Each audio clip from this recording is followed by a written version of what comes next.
Bismillahirrahmanirrahim. Alhamdulillahi rabbil alamin. Allahumma salli wa sallim ala Sayyidina Muhammadin miftahi babi rahmatillah udada ma fi ilmillah. Salatan wa salaman daimaini bidawami mulkillah wa ala alihi wa sahbihi.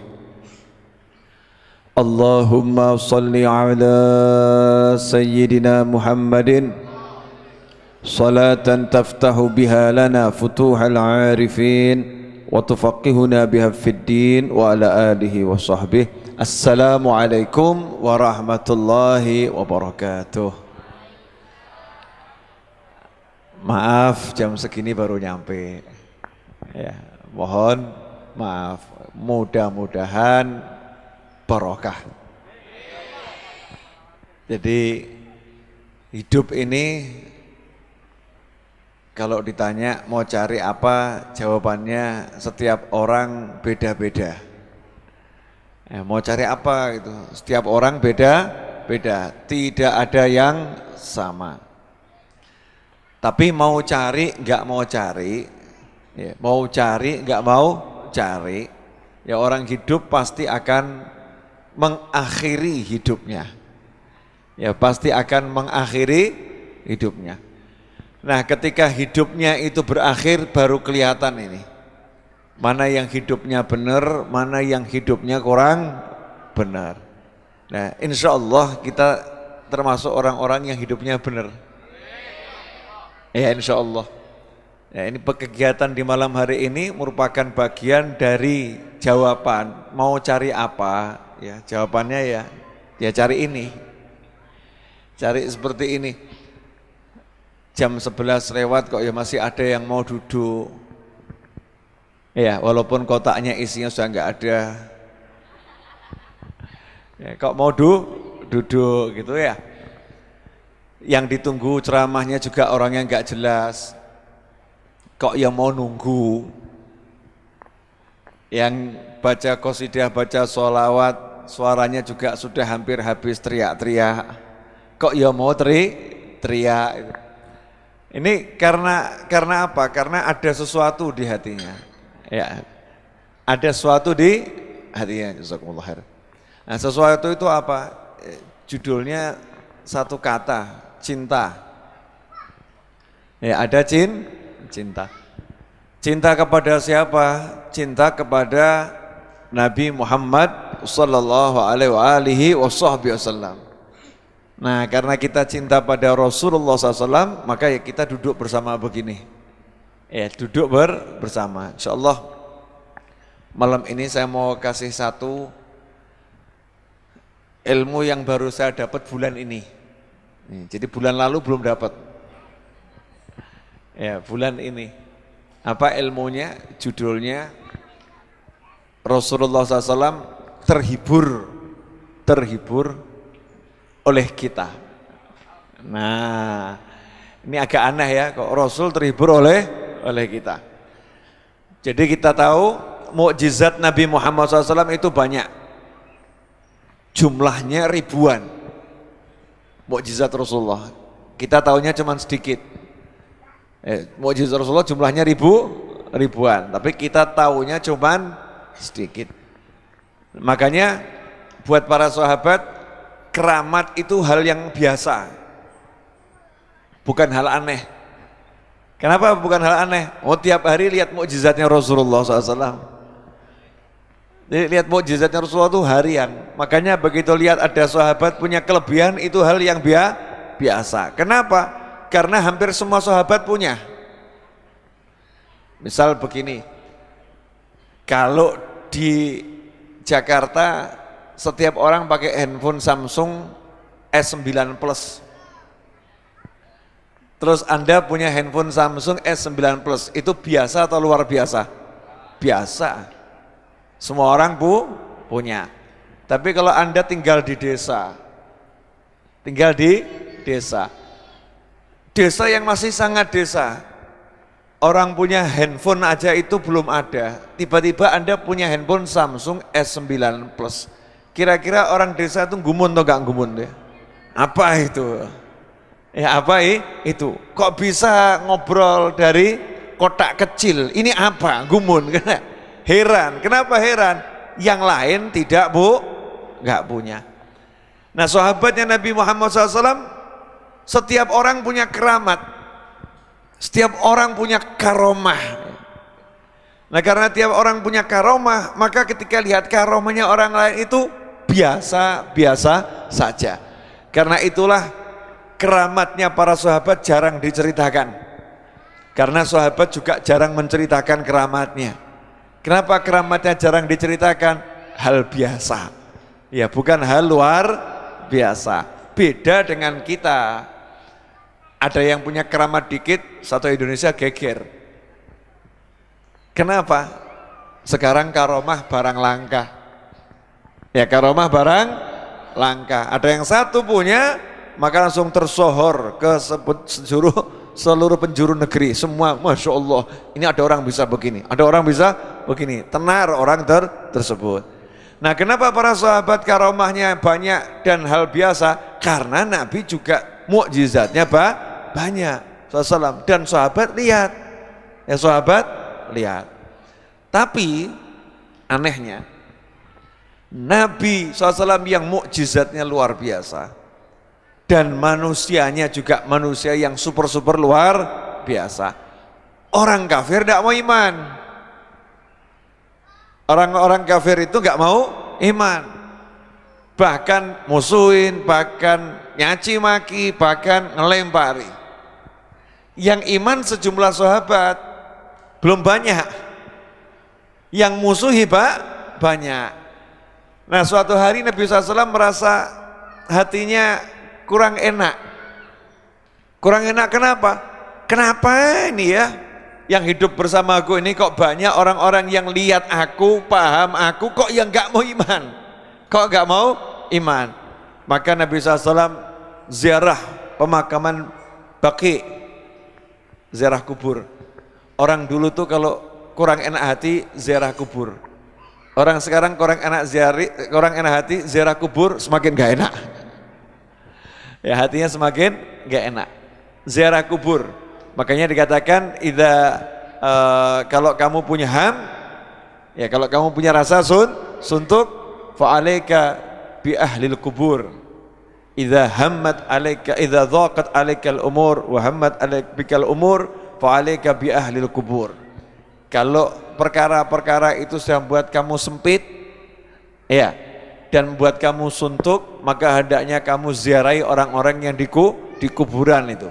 Insyaallah berkat orang-orang soleh di kuburan itu sumpahmu akan hilang. Masuk makam Nabi SAW ziarah, begitu masuk sahabat kaget. Kenapa kaget? Karena Rasulullah SAW bersuara dengan keras, wa syauqah gitu. Wah syauqah itu. Kalau diterjemahkan duh kangen. Ya duh kangen. Kalau cuman kangen kan biasa ya. Tapi kalau duh kangen, ini kan kangen yang sangat mendalam. Kangen pada siapa? Ikhwani, saudara-saudaraku. Kontan sahabat jawab, ya Rasulullah, kami di sini kok dikangeni kenapa? Maka Rasul bersabda, kalian adalah ashabi, sahabat-sahabatku, bukan saudaraku. Sahabat pangkatnya lebih tinggi, tapi yang saya kangen ini saudara-saudara siapa? Saya. Lah siapa itu? Orang-orang yang hidup nanti sepeninggalku, nggak pernah lihat aku, nggak pernah dengar suaraku, tapi beriman kepadaku dan rela mengorbankan apapun demi sekali memandang wajahku SAW. Nah kira-kira siapa yang dikangen itu? Yang waktu Rasulullah hatinya rodok gak enak terus jadi enak gara-gara ingat kita. Contohnya begini loh Pak, Bapak punya sahabat, terus sahabat Bapak pergi, Bapak sumpek, waktu duduk Bapak ngomong, ini kalau ada dia, wah beres nih masalah ini. Kalau ada dia, beres masalah. Jadi angan-angan seandainya dia ada di sini, beres masalah. Rasulullah, aduh kangennya, itu yang iman kok masih di akhir zaman ya, kenapa gak sekarang gitu loh.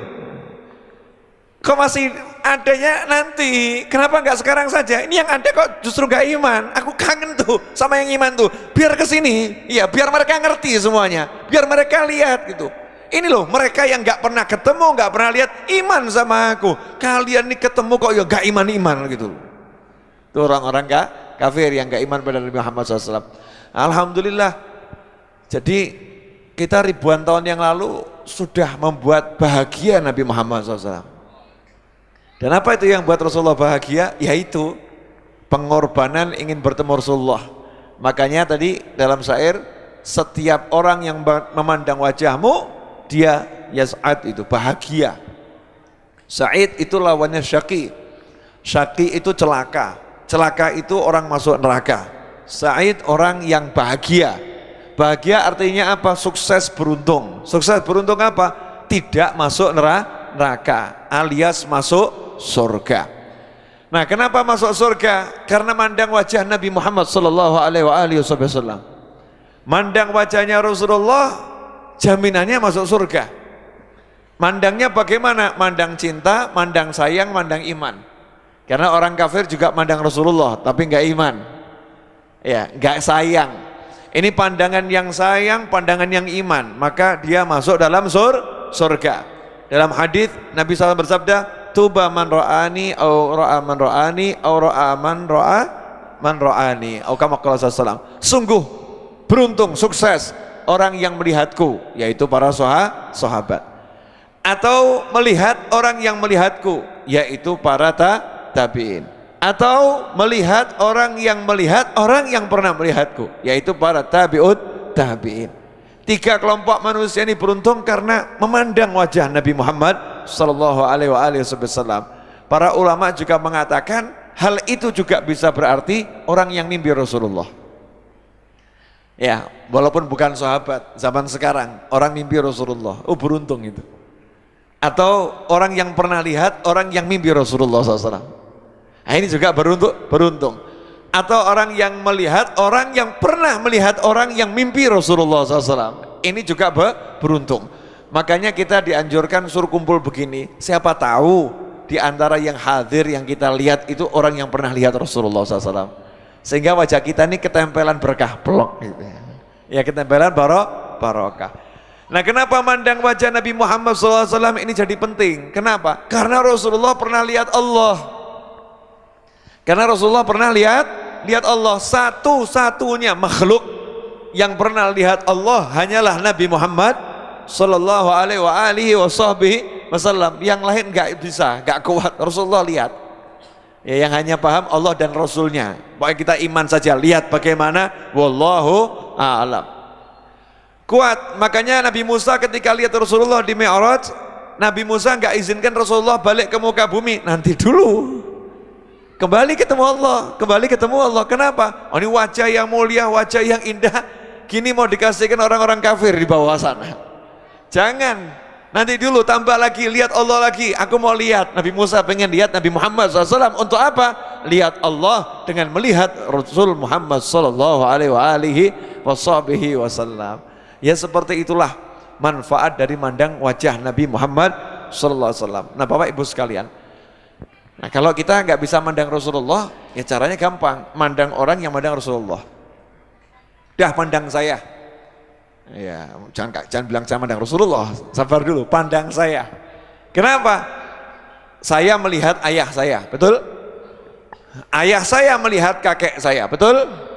Kakek saya melihat mbah buyut saya, betul? Mbah buyut saya melihat ayahnya, betul? Ayahnya mbah buyut saya melihat ayahnya, betul? Dan terus ke atas, melihat sampai kakek saya Ali bin Abi Thalib melihat Rasulullah. Nenek saya Fatimah Zahra melihat Rasulullah. Jadi kalau jenengan lihat saya, berarti jenengan lihat Nabi Muhammad sallallahu alaihi wasallam. Maksudnya itu ada bekas-bekasnya nempel gitu loh. Paham? Nah, ini bukan berlaku Habib, semuanya juga mungkin ada orang yang pernah melihat yang nasabnya sampai ke Rasulullah keilmuannya. Paham toh? Ya, melihat Syekh Fulan melihat gurunya Fulan. Ya, Syekh Fulan yang melihat gurunya fulan, gurunya melihat gurunya fulan, gurunya melihat gurunya terus ke atas, ternyata gurunya yang paling atas tuh semua nyambung pernah lihat Nabi Muhammad SAW. Ternyata gurunya adalah Sayyidina Abu Bakar As-Siddiq radhiyallahu taala anhu. Nah ini penting, makanya suruh kumpul. Ya suruh kumpul, suruh lihat orang lain, suruh mandang wajahnya orang lain. Makanya kalau mandang wajah orang jangan cemberut. Tidak boleh. Biwajhin talik, dengan wajah yang berseri-seri. Berjumpalah engkau dengan saudaramu dengan pandangan wajah yang berseri-seri. Jangan wajah yang suntuk. Teman saya itu pernah naik motor waktu SMA, turun dari motor, ada orang di pinggir jalan, langsung dipukulin, diajar sampai mukanya nih bercucuran darah, berlumuran darah di wajahnya. Orang tadi ngomong, saya kenapa, apa salah saya? Dijawab sama teman saya, jangan ditiru, ini salah ya.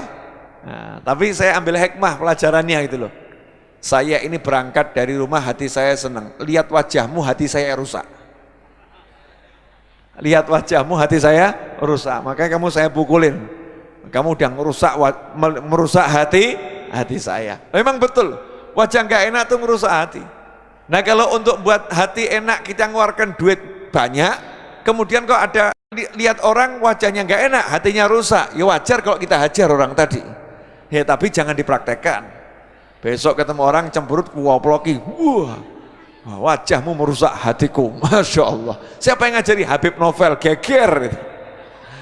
Ya, nggak seperti itu. Ya, nggak seperti itu.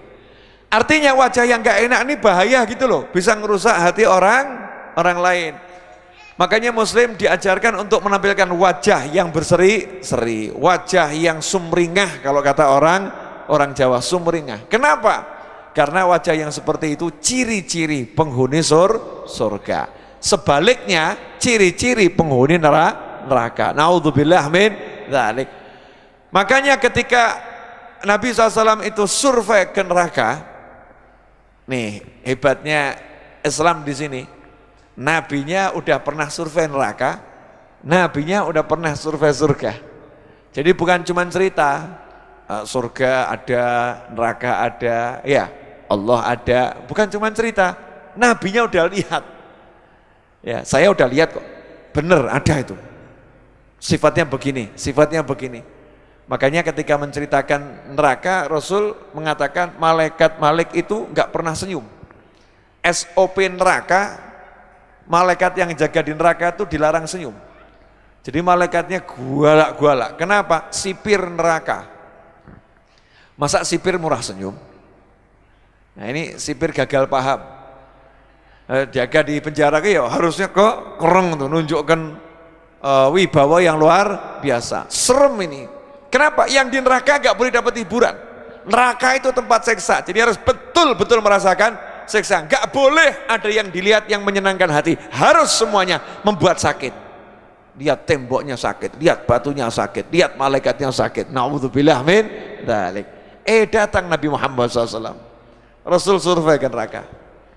Emangnya survei ke neraka itu dari jarak jauh gitu? Namanya survei dekat. Loh kok gak kepanasan? Kok gak kebakar? Nah itulah bedanya. Ternyata orang soleh itu kalau dekat sama api, apinya jadi soleh. Apinya jadi soleh. Ya narukuni bardan wa salaman ala Ibrahim. Hei api, jadilah engkau dingin dan menyelamatkan, khusus buat Nabi Ibrahim. Nabi Ibrahim dibakar orang soleh, apinya jadi soleh, jadi AC. Api jadi AC, dingin dan menyelamatkan. AC yang pas ukurannya. Kalau kita pakai AC nggak pas, masuk angin. Ya dingin nggak menyelamatkan, masuk angin, flu dan lain sebagainya. Ini dingin dan menyelamatkan. Kenapa? Karena yang nyetel adalah kesolehannya Nabi Ibrahim alaihissalam. Apinya jadi soleh. Maka begitu Rasulullah SAW itu survei ke neraka, seperti dalam hadis, nanti di hari kiamat, karena setiap orang itu akan melewati neraka ketika dia akan menuju surga, gak ada yang gak melewati neraka, semuanya lewat di atas neraka. Ada jembatan yang nanti dibentangkan, disitulah neraka teriak-teriak, jus ya mu'min, jus ya mu'min. Kata neraka, hei mu'min, cepat pergi, jangan lama-lama lewat di atasku. Fa inna nuruk tudfil lahabi. Kama qala sallallahu. Karena cahayamu memadamkan panasnya apiku. Jadi neraka ojo kesuwen. Kamu jangan lama-lama jalan di atasku, yang cepat, yang cepat. Kenapa? Itu loh sinarmu akan buat api neraka padam. Karena itulah ada syair itu kan ya, li khamsatun utfi bihim naral jahimil hatimah al mustafa wal murtada wa banahuma wa fatimah. Saya punya 5 orang yang dengan 5 orang ini akan saya padamkan api neraka. Keren bener. Ada orang ngomong khurafat, masa ada orang bisa madamkan api neraka. Nah, itu jawabannya hadis Nabi. Mukmin ini kalau lewat api neraka akan padam kalau kelamaan, makanya suruh cepat. Nah kalau kita lewat kemudian di belakangnya manusia-manusia yang seperti itu, ya enak. Seperti kalau hujan pakai payung gitu. Ya hujan pakai payung, enak nih, so cepet-cepet ya kita nunut saja.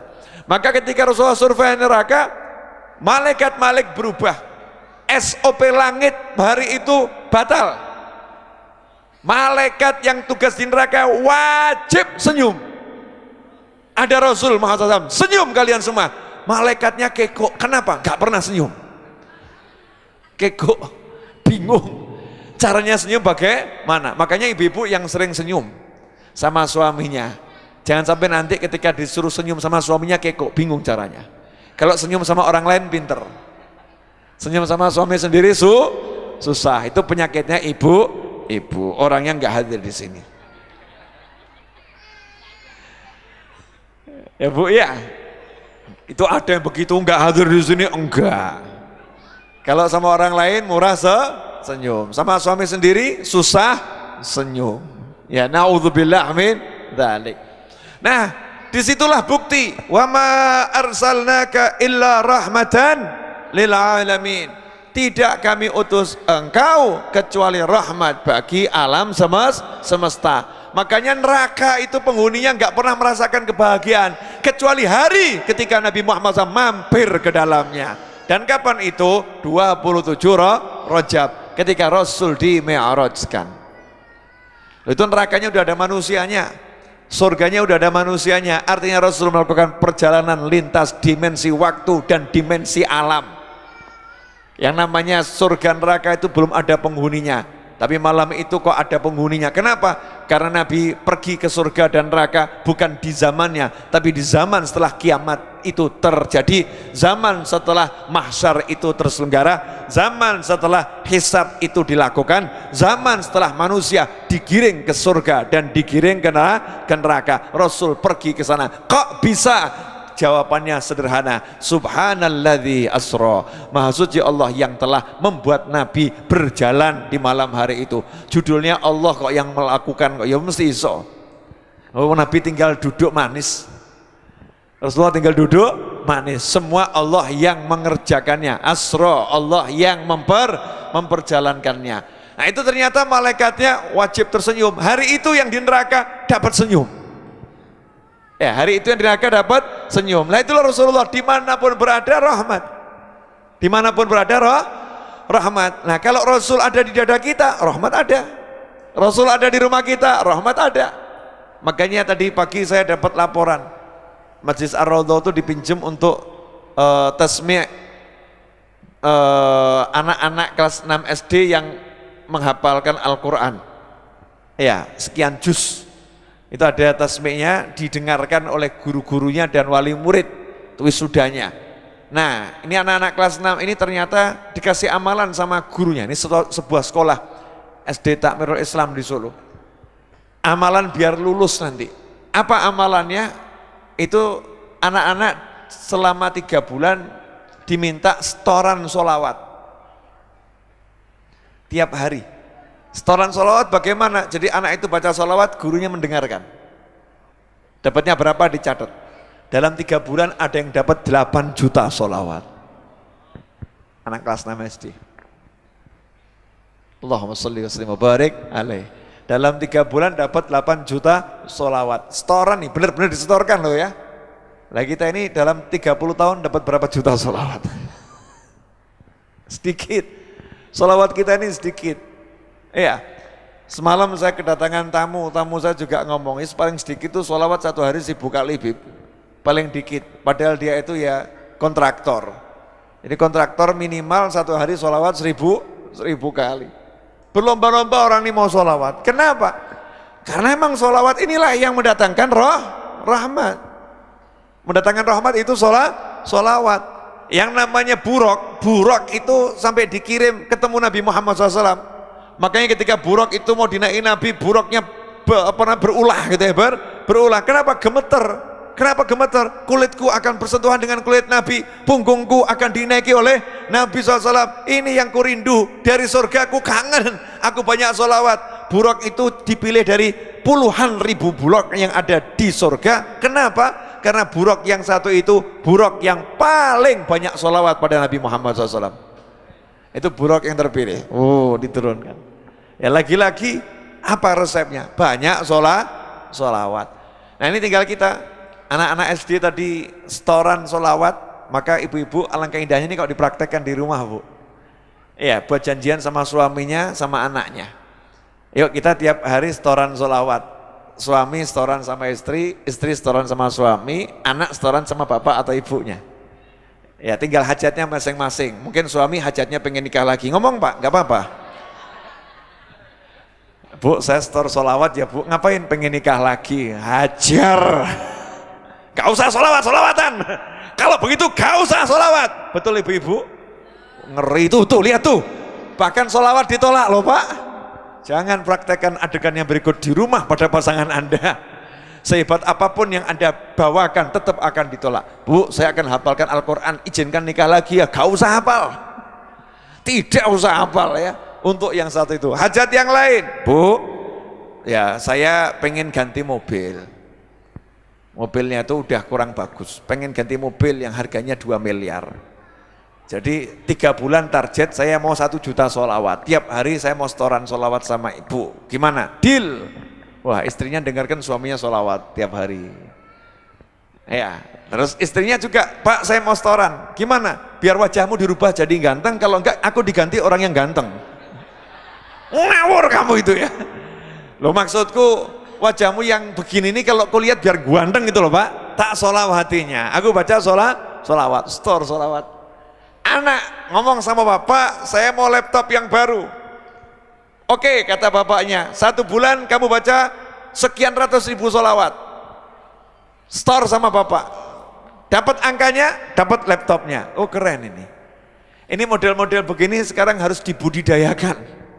Ya harus disampaikan. Biar apa? Terlatih keluarga itu yang digadang-gadang sholawat gitu loh.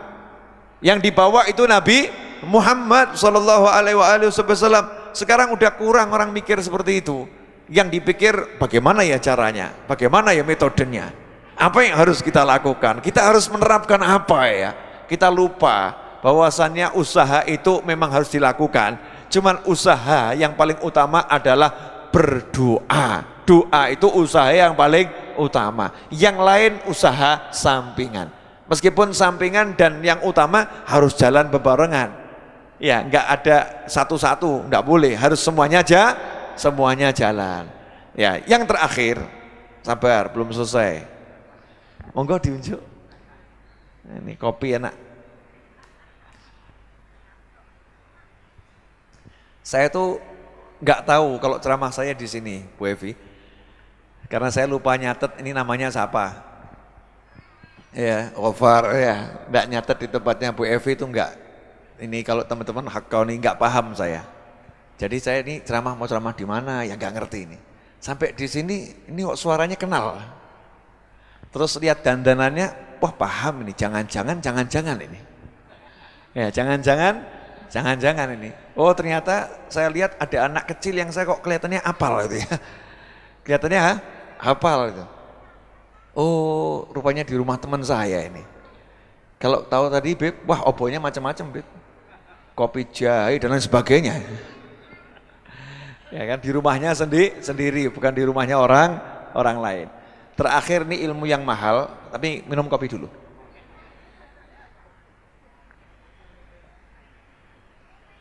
Alhamdulillah. Saya tuh nanti insya Allah jam setengah 6 terbang ke Solo. Jam 10 saya harus ceramah di desa, di Sragen sana. Tadi malam jam 1 saya ada di Solo. Jam 1 ada di Solo, terus saya nyupir ke Surabaya. Jadi jam 4:15 saya itu di Bandara Surabaya. Ya, jam setengah 6 itu boarding, jam 6 kurang seperempat terbang ke Kalimantan. Jadi tadi saya siang tuh sampai sore di Kalimantan. Nah ini besok pagi harus sudah ada di Solo, terus nyupir lagi keluar kota ceramah siang. Maka kalau wajahnya agak begini ya harap dimaklumi. Ini wajah kalau kurang seger ya harap dimaklumi.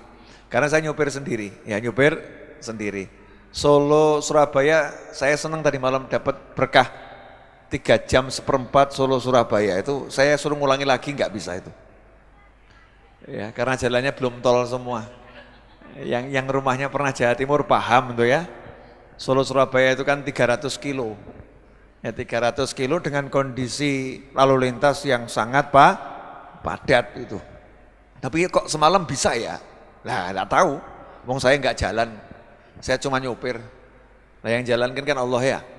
Nah, kita udah bilang Bismillahirrahmanirrahim, berarti yang jalankan Allah, kita tinggal nyupir. Nah ilmu pada malam hari ini yang mau saya bagi, satu ilmu. Amanat almarhum ayah saya. Jadi almarhum ayah saya Muhammad bin Ahmad Al-Idrus itu pernah amanat sama saya satu hal. Senengno hatimu,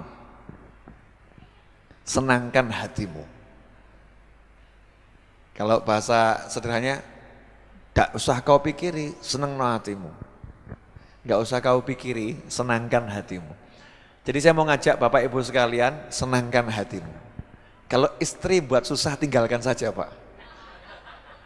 Bener Pak, ada istri kok buat susah tinggalkan saja, senangkan hatimu. Kalau suami buat susah Bu, tinggalkan saja. Bener Bu, bukan ceraikan, bukan loh ya. Tinggalkan, maksudnya buat susah jangan dihadepin, mau tahu susah kok dihadapin. Ya udah Pak, saya masak dulu gitu loh ya. Ya udah. Kalau suami marah-marah gitu ya, Ibu dengarkan, gak usah dimasukkan hati. Masuk ke telinga, keluar hidung. Pokoknya hati harus senang. Istri, jangan dimasukkan hati Pak. Orang gila lagi berbicara. Jangan masuk hati. Kalau waras nggak begitu. Itu orang gila lagi bicara. Terus bagaimana? Ya udah, masuk telinga kanan, keluar hidung. Jangan masuk hati. Hati harus bahagia. Harus senang. Makanya saya udah ngomong kemana-mana. Saya Novel bin Muhammad Al-Idrus tidak menerima keluh kesah. Jadi orang curhat, keluh kesah, saya tolak. Datang orang, Habib, tolong saya. Mulio. Tidak mau. Saya nggak mau ketemu orang-orang lebay gini. Lebay.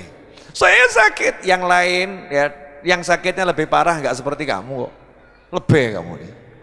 Saya ini banyak masalah, Beb. Masalahku lebih banyak, aku nggak lebay kayak kamu. Nggak lebay seperti kamu. Setiap orang punya masalah. Setiap orang punya susah. Loh Beb, apa nggak boleh curhat? Boleh. Tapi pada tempatnya, contoh, orang sakit kepala, curhat ke dokter, betul. Pak dokter, ya Allah sakit, Pak dokter sakit. Nah, cocok. Datang ke kiai, ya sakit, ya Allah, ya sakit. Salah alamat ini. Ini salah alamat. Datang ke istri atau suami boleh, sayang kepalaku sakit. Nah suaminya pura-pura rodok keren, sama aku juga sakit.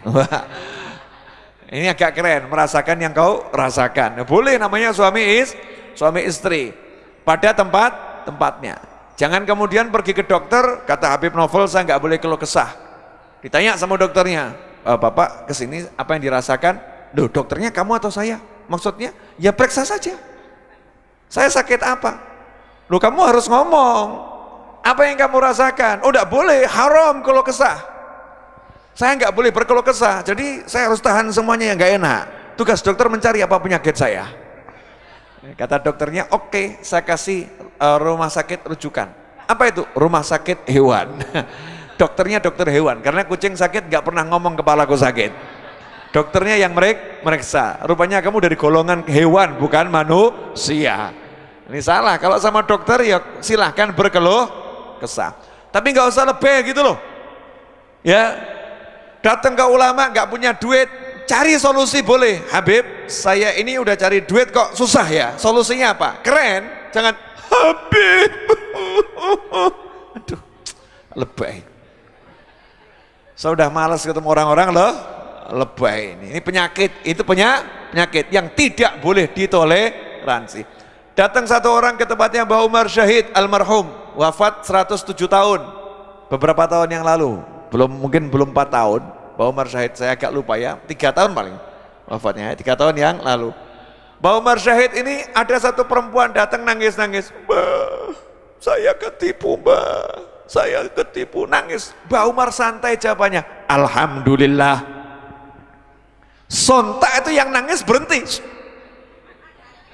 Loh, kok alhamdulillah? Curhat tidak direspon. Kan pengennya dipok-pok gitu ya, ya jangan nangis, diam gitu kan. Mbah Umar enggak, alhamdulillah. Maka saat itu si ibu nanya ini, loh kok alhamdulillah pripun toh Mbah? Kok alhamdulillah bagaimana Mbah?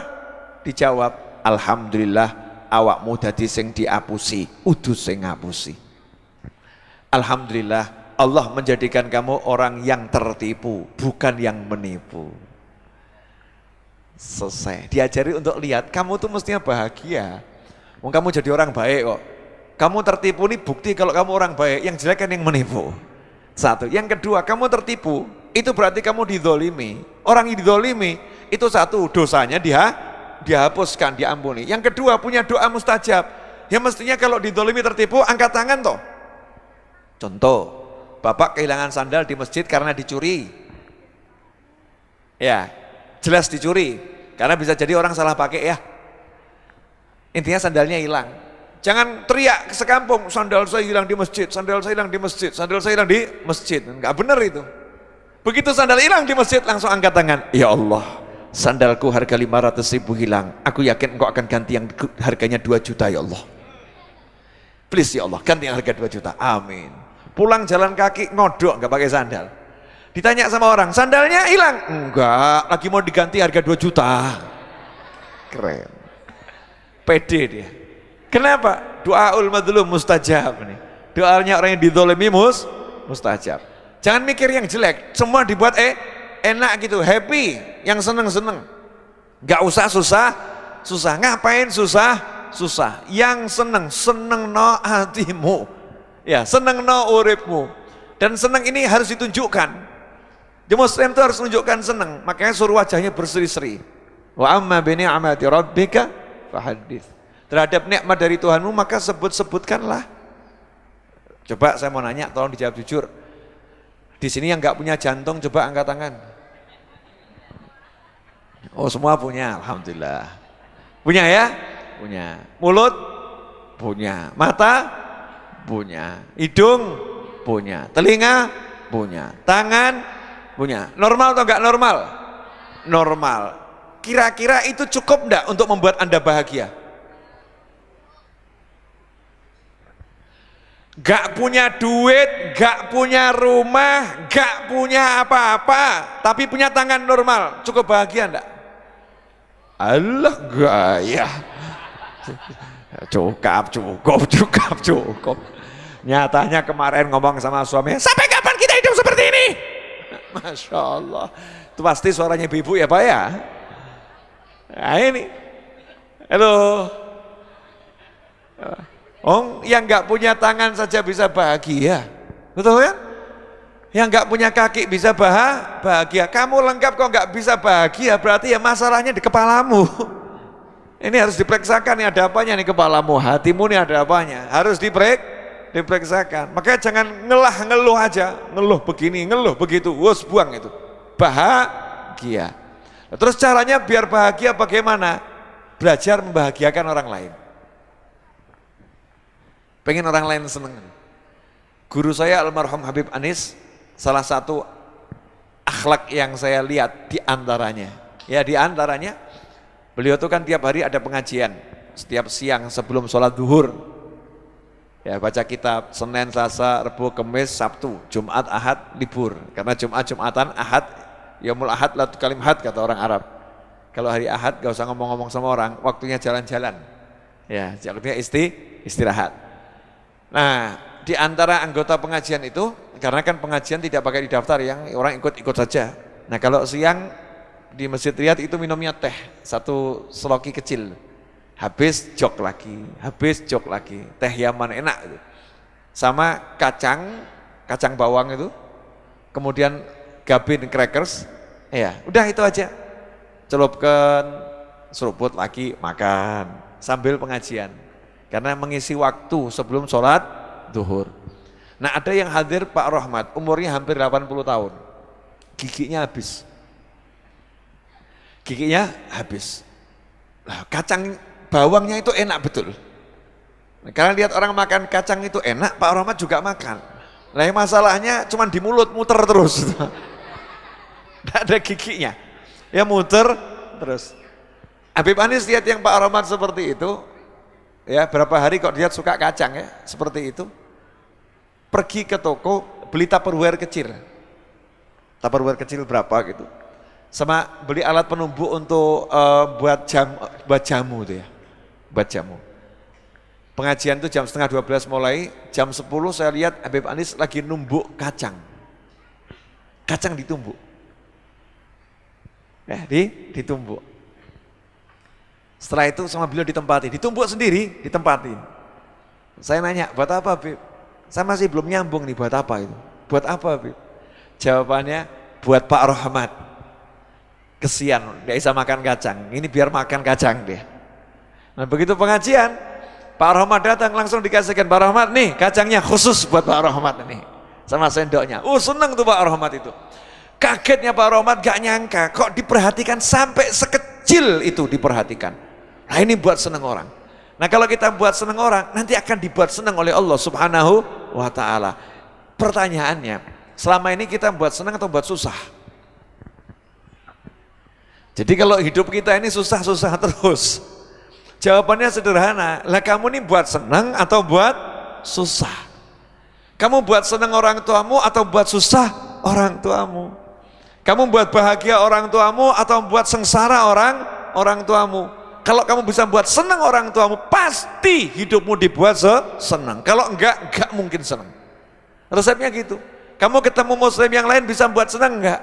Kalau bisa, Allah akan membuat muslim itu membuat kamu senang. Kamu akan disenangkan oleh setiap muslim. Kalau kamu membuat mereka senang, akan ada saja hiburan dari Allah Subhanahu wa ta'ala. Saya mau nanya, Anda naik mobil, bannya pecah, berhenti, pilih mana, stres atau bahagia? Sepele ya. Stres, pilih mana, pilih stres atau bahagia? Biasanya orang ban pecah itu cenderung bahagia atau agak gimana? Agak gimana gitu kan ya. Nah kalau saya pilih lihat di sekitar. Oh ada orang jual bakmi toprak, oh ada orang jual soto, oh ada orang jual es krim. Saya pilih duduk makan es krim. Daripada mikir ban pecah, lebih baik ngasih mulut ini yang enak. Mulut yang enak. Nah ini bannya pecah, ya udah diurus. Diurus bagaimana? Ya udah nggak usah repot, pecah biar pecah. Telepon yang bisa ditelepon, betul kan? Beresin. Terus nggak mau capek, ngapain capek? Bisa nggak capek kok pilih capek? Gimana? Berarti Allah nyuruh saya istirahat. Allah nyuruh saya menikmati sekitar. Ya duduk nikmati sekitar. Makan yang bisa dimakan, minum yang bisa diminum, atau baca yang bisa dibaca, telepon yang bisa ditelepon. Biar urusan mobil dibereskan sama yang lain. Nggak usah ruwet. Habib Husin nih asli ini yang nganter jemput saya nih, beliau rumahnya Bekasi. Sakit loh ini, sakit pakai jaket merah itu, ganteng itu, anaknya lebih ganteng lagi. Anak sama bapak seperti kakak adik itu ya, Habib Husin asri. Nah sakit itu, panas tuh badannya. Saya bilang bisa jemput saya enggak? Bisa Habib, siap. Padahal baru datang dari Lampung nyopir. Ya, bawa mobil sendiri. Bisa Habib, berangkat. Sakit, berangkat. Kenapa? Karena buat seneng. Ketemu Habib Novel, yang begini aja bisa buat bahagia, luar biasa. Ya, ini baru laki loh Pak. Kalau perempuan lebih lagi Pak. Kalau laki aja bisa bahagia ketemu saya, apalagi perempuan. Jangan bilang ibu-ibu, jangan. Ini rahasia di antara kita. Masya Allah, ketemu ini. Sekarang saya lihat sakitnya itu 90% udah hilang. Tinggal 10%. Kenapa? Tadi minta disupiri anaknya waktu berangkat ya. Sekarang ini ketika dari bandara, kemudian kita berhenti sebentar makan, dari tempat makan ke sini udah nyupirin. Kuat Beb. Ya, ketemu Habib jadi obat. Dijadikan seneng nih. Terus saya turun dari mobil lihat, Beb, ini kok depan kiri pesok, ini kenapa ini? Pesok ini kenapa? Jawabannya santai. Ini anak tadi bawa mobil kena dikit. Saya bilang sama anaknya, rezeki.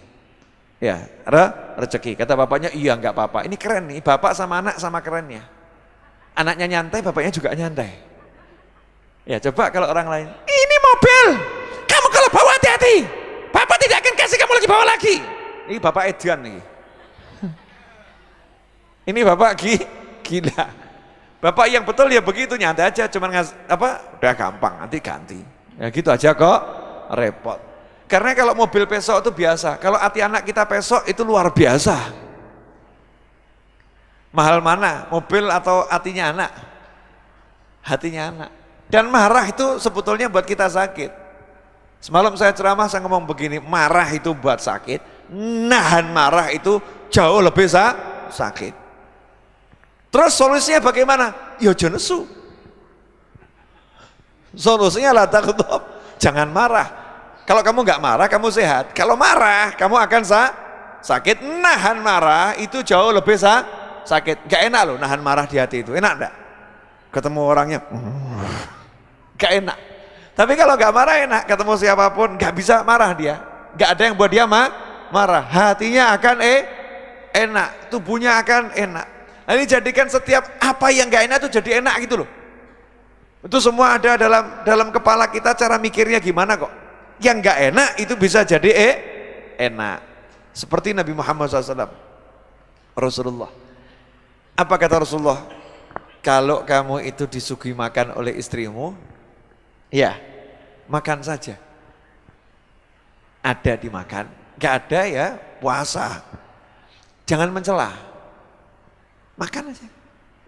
Gak usah dikomentari yang gak enak. Tapi coba sekarang suami-suami zaman sekarang, apa ini? Wasin. Komentar gak enak. Betul ibu-ibu? Ini baju disetrika kok masih lu nyetrikanya bagaimana ini? Komentar yang gak enak. Capek hati Pak. Memang udah tahu 10 tahun gak bisa nyetrika, ya udah nasibmu jadi suami. Memang kemampuannya maksimal seperti itu. Jangan dipaksa. Memang bisanya begitu. Ya wis. Pak maaf Pak ya, ini kurang halus. Halus. Memang halusmu begitu. Halus, gak apa-apa, pakai. Nah jadi orang yang easy going itu enak. Saya mau nanya ini, Anda kalau ngantuk pilih tetap melek atau tidur? Saya termasuk orang yang menyarankan dimanapun Anda ngantuk, tidurlah. Nyetir ngantuk, minggir, tidur. Pengajian ngantuk, tidur. Serius, tidur tuh mahal kok. Kalau ngantuk tidur. Ini ada satu Habib di Jakarta muda, punya kebiasaan yang luar biasa, capek istirahat, ngantuk tidur, nggak peduli dia. Di bandara ngantuk, selendang digelar, tidur di lantai, seperti gelandangan. Ditegur sama teman-teman saya yang di bandara, Bib, Habib bangun Bib, jangan tidur di sini. Jawabannya, aku ngantuk. Saya ngantuk ya tidur. Nah kita kan kebanyakan mikir. Wah nanti tidur di sini nggak nyaman, wah ini nggak enak, wah ini stres. Nah jadinya hidupnya kebanyakan aturan yang tidak perlu dipakai sebagai aturan. Yang penting pokoknya happy, bahagia. Dan semua bisa dibuat menjadi sesuatu yang membahagiakan. Ya, sesuatu yang menyenangkan. Terakhir, saya mau nanya, Tolong dijawab jujur sama bapak dan ibu sekalian. Ada orang jadi janda 3 kali. Terus datang ke saya, Habib, saya tidak beruntung dalam rumah tangga. Saya cerai dan cerai dan cerai. Enaknya saya ngomongnya bagaimana? Tidak seperti adik saya hidupnya langgeng rumah tangganya. Apa saya ngomong? Sabar mbak, sabar. Apa begitu? Enggak. Itu bukan Habib Novel. Habib Novel jawabannya santai. Mbak, kamu itu perempuan paling beruntung yang pernah saya temui. Maksud Habib? Iya loh mbak beruntung. Tidak seperti adik mbak, kesian. Cuman mengincipi satu pria seumur hidup. Mbak 3 pria gonta-ganti bisa diincipi, sungguh beruntung dirimu, legal dan halal pula, luar biasa. Semoga yang keempat sukses mbak. Udah selesai toh ya. Betul nih, betul. Itu musibah atau nikmat? Nikmat. Tapi kemudian jangan ngomong, kalau begitu besok akan mengincipi pria lain, ngawur.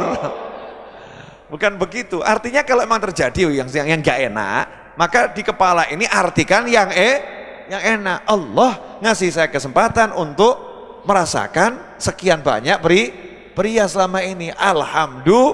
Alhamdulillah. Jelas bapak-bapak? Yang penting bahagia. Jangan dibuat susah gitu loh. Jangan dibuat angel, jangan dibuat gak enak. Ya bu? Ya ibu pilih mana? Pilih susah atau bahagia? Bahagia. Kenapa dibuat susah? Contoh ya bu. Ini kasus sederhana. Suami diajak pergi ke pesta perkawinan nggak mau. Jengkel atau nggak jengkel? Jengkel. Enak enggak jengkel tuh? Nggak enak. Lah kok mau? Kok mau jengkel? Kenapa mempertahankan jengkel? Udah tahu dengan jengkel hatinya nggak enak kok. Pak, ayo pak temani ke pesta perkawinan. Mau? Ya udah. Nggak mau pak? Nggak mau. Oke. Aku akan pergi sendiri. Aku akan bahagia. Let's go. Suamian dulu stres bojoku. Lah iya tuh, daripada nanti mangkel pekel hati hanyel gak enak, betul kan ya? Ya udah, kamu gak mau, ya wes. Saya pergi. Teman saya pulang dari kantor. Istrinya marah. Kamu pulang kok terlambat, mampir ya. Ngambek, perempuan ini kan kadang ngambek gak jelas toh, gak perlu ngambek, ngambek. Terus kebablasan biasanya. Kamu ini pasti mampir ya. Maksudnya gaya cemburu biar suaminya tuh jadi sayang gitu kan. Enggak mampir, macet. Oh, bohong, mampir kamu. Enggak mampir, macet gitu ya. Ayo tidur, saya mau capek mau tidur, kata teman saya gitu. Silahkan tidur sendiri. Wah, gaya nih istri. Silahkan tidur sendiri, aku akan tidur di lantai.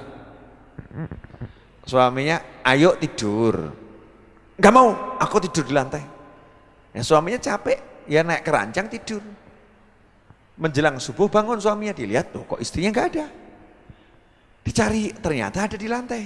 Dibangunkan, bu, bangun, subuh. Noleh, nangis. Teganya. Semalaman aku menangis sendiri, tak kau hampiri. Kata suaminya, loh aku kan sudah bilang ngantuk. Ya tidur. Paham pak ya? Paham enggak maksud saya pak? Paham toh? Jadi kalau misalnya bapak ngajak istri, diajak kok gaya nggak mau. Aku nggak mau. Mengambek kan ya, nggak mau pergi. Kalau begitu, aku tidak mau ikut sama bapak. Alhamdulillah, aku pergi sendiri, aku ajak yang lain. Yes. Mangka toh pak. Ojo hatimu dadi abot gara-gara wedok gak jelas. Ya yang perempuan istri yang ngambek gak jelas ini naudzubillah min dzalik. Paham toh bu? Anak rame. Ibu ingatkan, diam. Diam. Capek enggak? Capek. Yes, biar rame. Nah, iya. Bisa diem enggak? Enggak, ya udah silahkan rame. Selesai. Selesai itu masalahnya? Selesai. Loh, tapi saya enggak kuat dengar teriakan, belajarlah kuat. Loh kenapa? Ya memang anak-anak itu tempatnya rame. Kalau anakmu diem semua kamu yang bingung. Nak, kok diem nak? Ramelah nak. Nak, ayo rame. Langsung, yai, anak saya kok tiba-tiba diem kenapa? Wah, kelihatannya kesurupan tuh. Yai yang betul yai. Iya, tanda-tandanya begitu. Tapi dibaca ini, kok anu ya, tetap gak respon. Loh yai, gak respon? Enggak, berarti bukan kesurupan ini. Bukan, wah stres nih. Bawa ke dokter jiwa. Dokter jiwa ini butuh di CT scan, kemudian olah hati, ya dicek macam-macam. Semakin stres, akhirnya alhamdulillah ya ternyata kalau anak rame ya. Jadi kalau sepi tambah bingung saya. Besoknya anak silahkan rame lagi. Gimana Bu? Pilih anaknya rame atau sepi?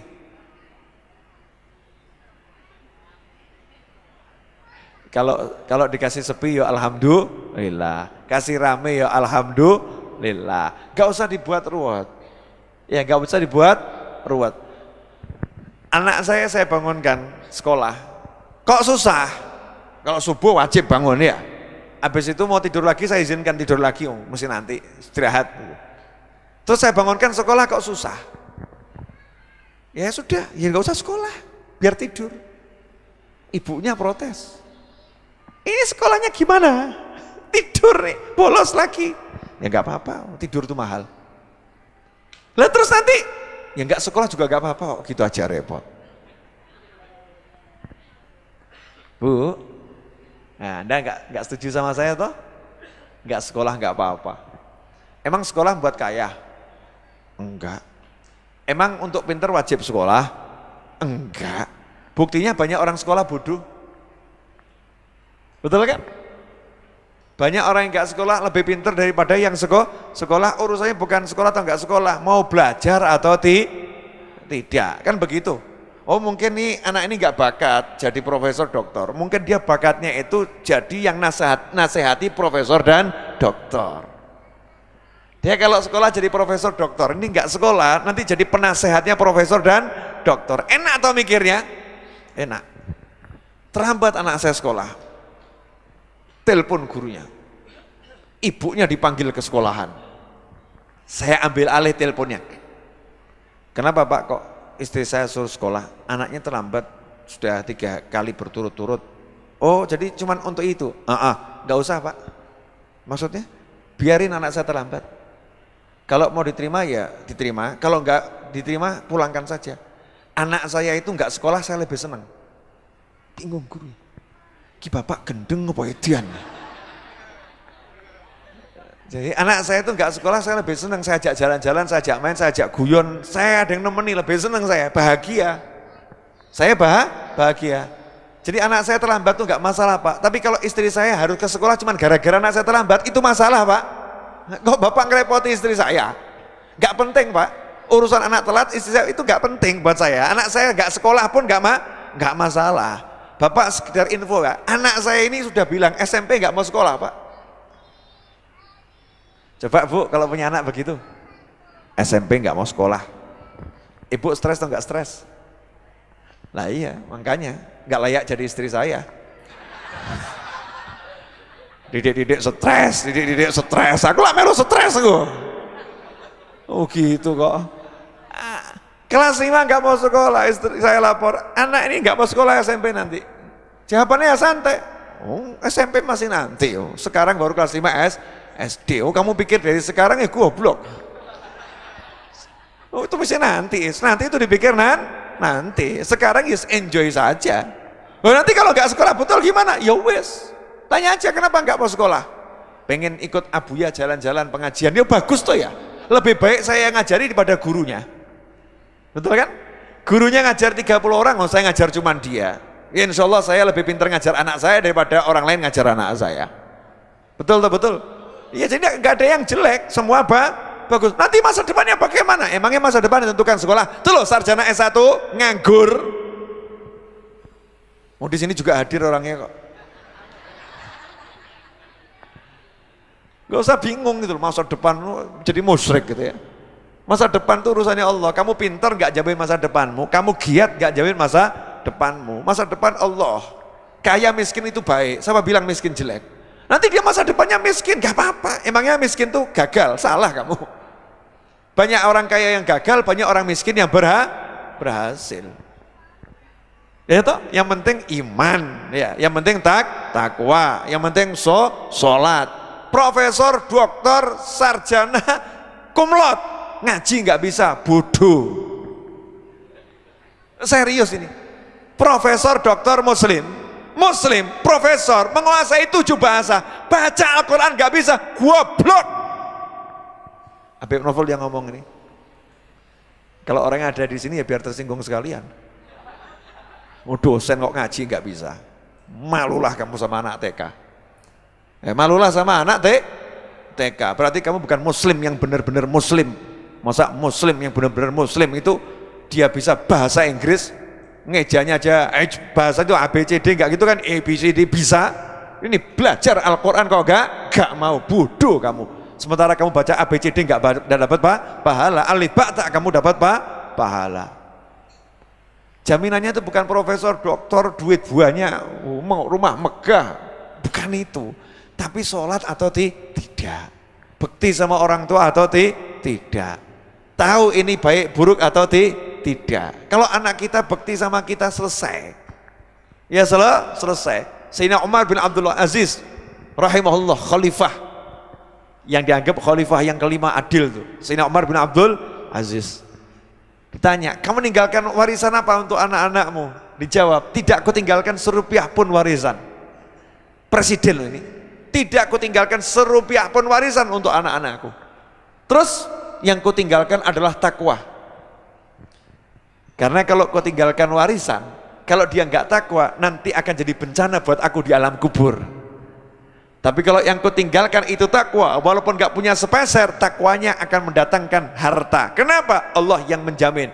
Wa may yattaqillaha yaj'al lahu makhrajan wa yarzuqhu min haitsu la yahtasib. Siapa takwa kepada Allah diberi jalan keluar dari arah yang tidak terduga, dan rezeki dari diberi jalan keluar apapun masalahnya, dan diberi rezeki dari arah yang nggak pernah bisa dia duga.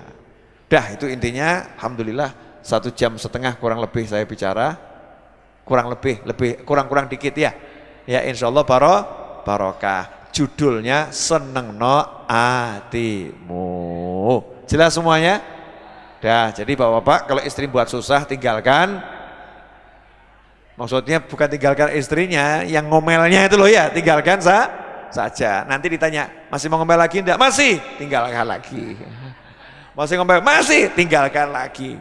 Bercandalah dengan anak, bercandalah dengan cucu ya, daripada istri diajak bercanda tidak mau, maunya ngomel terus, tinggalkan. Biar dia tahu tidak ada tempat di rumah ini untuk orang yang ngomel. Paham Bapak Ibu sekalian? Nah insyaallah berkah. Cukup tadi yang dibaca tadi sudah luar biasa dari doa zikirnya. Satu aja doa kita, mudah-mudahan kita bisa sampai bulan Ramadan dan seterusnya sehat wal afiah, dan termasuk orang yang dapat Lailatul Qadar. Amin, Allahumma amin. Dan saya ingatkan, besok malam itu malam nisfu Sya'ban ya. Besok malam nisfu Sya'ban. Jangan sampai enggak ibadah maksimal, doa, sholat, zikir, minta sama Allah Ta'ala. Udah banyak tuh doa zikir malam nisfu Sya'ban ya, baca semaksimal mungkin. Biar maksudnya Senin ya, Senin malam Selasa, bukan besok malam, Senin malam Selasa. Saya ini sudah merasa hari Minggu soalnya. Ya, Senin malam Selasa itu malam nisfu Sya'ban, maksimalkan. Nah besok hari Minggu cari doa-doanya apa? Ya dikumpulkan nih, doa malam nisfu Sya'ban. Begitu masuk hari Senin maghrib, baca itu doa-doanya. Ya, amalkan. Biar apa? Kalau Lailatul Qadar itu belum tentu kita bisa dapat, disembunyikan. Nisfu Sya'ban sudah dijelaskan, tinggal ambil kok nggak diambil, ya kebangetan. Ya kan? Karena kemuliaan nisfu Sya'ban ini juga sangat luar biasa. Sudah ditunjukkan sama Allah untuk ganti Lailatul Qadar. Nah gantinya, kalau Lailatul Qadar nggak dapat kan nisfu Sya'ban jelas ada ya, tinggal ambil ya. Insya Allah kita bisa dapat malam nisfu Sya'ban. Terima kasih, mohon maaf, jazakumullah khairul jaza. Semoga berkah dan manfaat. Wassalamualaikum warahmatullahi wabarakatuh.